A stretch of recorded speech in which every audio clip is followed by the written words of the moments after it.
and good morning, everybody. Thanks for joining me here today.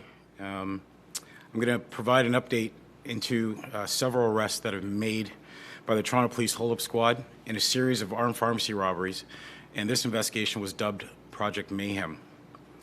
To date, 10 arrests have been made and 60 charges laid as a result of 26 pharmacy robberies that took place between December 2022 and February of this year. A media release is being published and will be released, which will stipulate all the details. Some things that I want to highlight. Of these 10 arrests that have been made, 6 of the persons arrested were young people under the age of 18. 2 were only 14 years of age. And before I get into the details of Project Mayhem, I do want to reiterate the concern that the Toronto Police Service has not only about the sheer number of pharmacy robberies that are taking place, but also the young ages of those who are committing them. Last year, there was a record number of pharmacy robberies in the City of Toronto, 124 in total, and of those arrested, 69% of them were young persons. So far in 2023, there have been 45 pharmacy robberies compared to 11 at this time last year, and those arrested so far, 67% of them are young persons. Project Mayhem is an investigation that was led by the Toronto Police Hold-Up Squad and a collaborative multi-jurisdictional investigation with the York Regional Police Hold-Up Squad, the Peel Regional Central Robbery Bureau, the Halton Regional Robbery Unit. This project has been supported by units and divisions across the Toronto Police Service, including Intelligence Services, the Public Safety Response Unit, the Emergency Task Force, Divisional Major Crime and Primary Response Units. Project Mayhem started in the response to pharmacy robberies that took place in December 2022 and into and including February of this year. It's alleged that groups of suspects traveled in stolen vehicles to rob pharmacies throughout Toronto and the GTA. During these incidents, several of the suspects would enter each location and commit takeover-style robberies. They would rush in and make demands for both cash and narcotics. In some incidents, they used a handgun. In others, they use a knife and or physical violence to control shoppers and employees inside the pharmacies. In most incidents, they obtained quantities of both cash and narcotics. After the robberies, they would flee to an awaiting vehicle and make good their escape.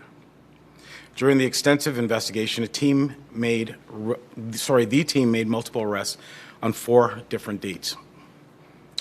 Shortly after a robbery on Tuesday, January 24th, 2023, officers observed a stolen vehicle with 2 men inside. They conducted a vehicle stop and took them into custody, and it's alleged that at the time of their arrest, officers recovered a knife and a quantity of stolen narcotics. Members of the Hold-Up Squad, with the assistance of 23 Division Major Crime Unit, executed 2 related criminal code search warrants in relation to that particular investigation. A 15-year-old boy and a 14-year-old boy, both of Toronto, were arrested and charged with numerous robbery and weapon-related offences.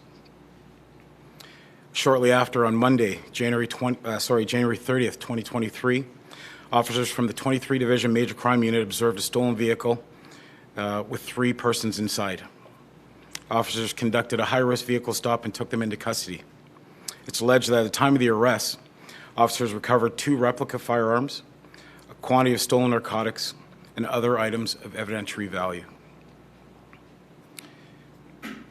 Nathan Kelly, 20 years, Terrence Tim, T-I-M-M, 19 years of age, and Armani Brown, 18, all of Toronto, were arrested and charged with numerous robbery-related offences.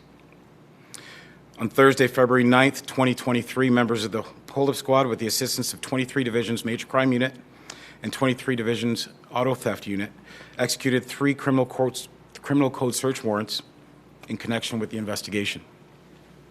During the searches, 3 persons were taken into custody and placed under arrest.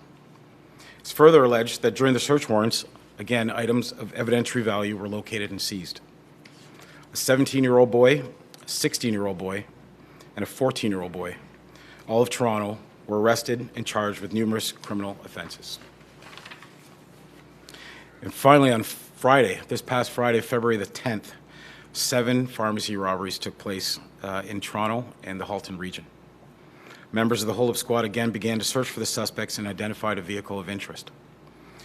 Officers from the 23 Division Primary Response Unit, 23 Division Major Crime Unit, 22 Division Major Crime Unit, the Toronto Police Public Safety Response Teams, the Toronto Police Emergency Task Force, York Regional Police Support Units all assisted in this investigation.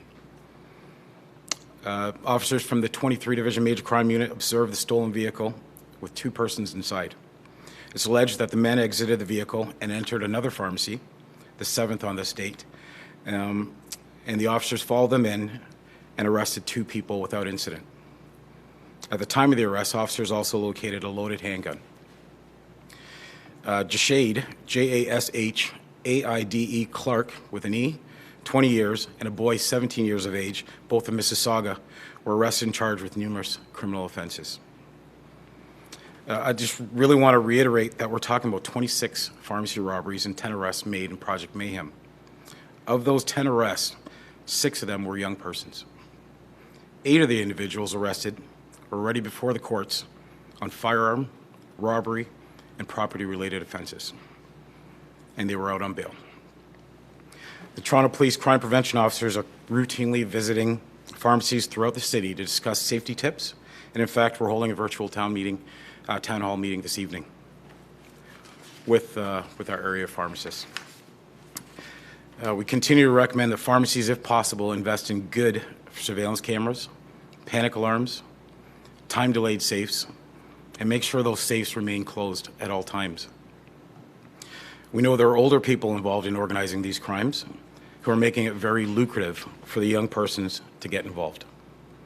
To parents, caregivers, guardians, I urge that you check in with your children, for lack of a better term. Ensure that you know what they are up to, question them and challenge them if they're in possession of large quantities of money and, of course, prescription narcotics. And that's just an overview of Project Mayhem, and I'm available to answer any questions. Can you talk about why these young people are involved in this?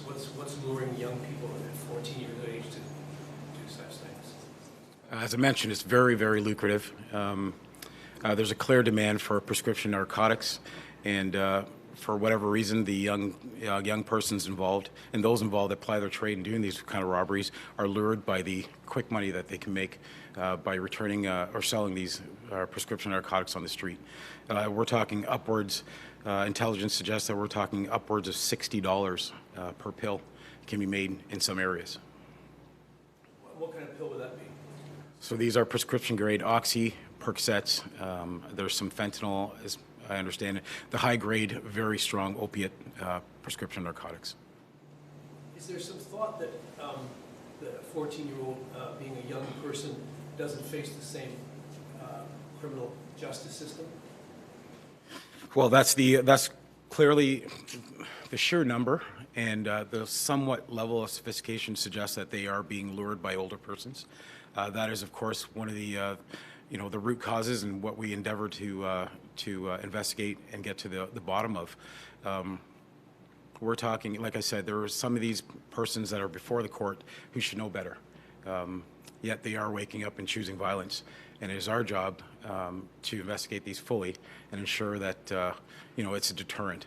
And in terms of the quick money that they're making, it's not worth it. And that's I'll leave it at that. Any other questions?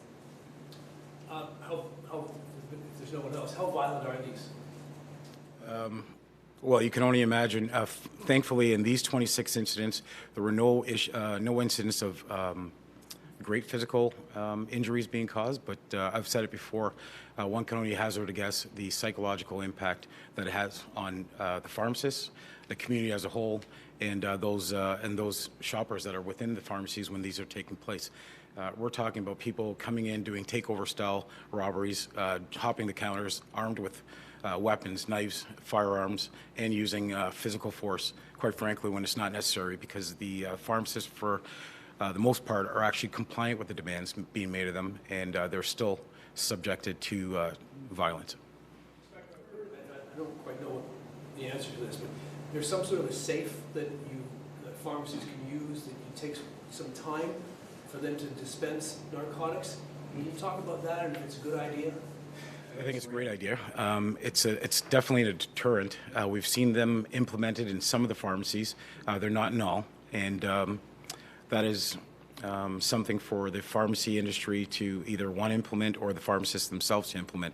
These are discussions that are ongoing, but in the absence of that, the messaging will still stay the same. Be vigilant. Know who's coming into the store if at all possible. Make sure the safes are closed at all times and only open to dispense narcotics. Invest in, again, great surveillance technology. Panic alarms are another great thing.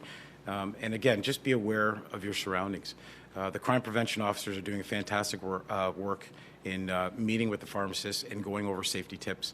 But again, we still see these one incidents far too many. 26 is absolutely ridiculous. Can you just talk about how that system works, a delay dispensing system, and why it's good? Well, in a nutshell, it's a time-delayed safe. So to enter whatever the code, it takes about 5 minutes for the safe to be opened. Quite frankly, those that are applying their trade doing these kind of robberies don't want to stick around that long.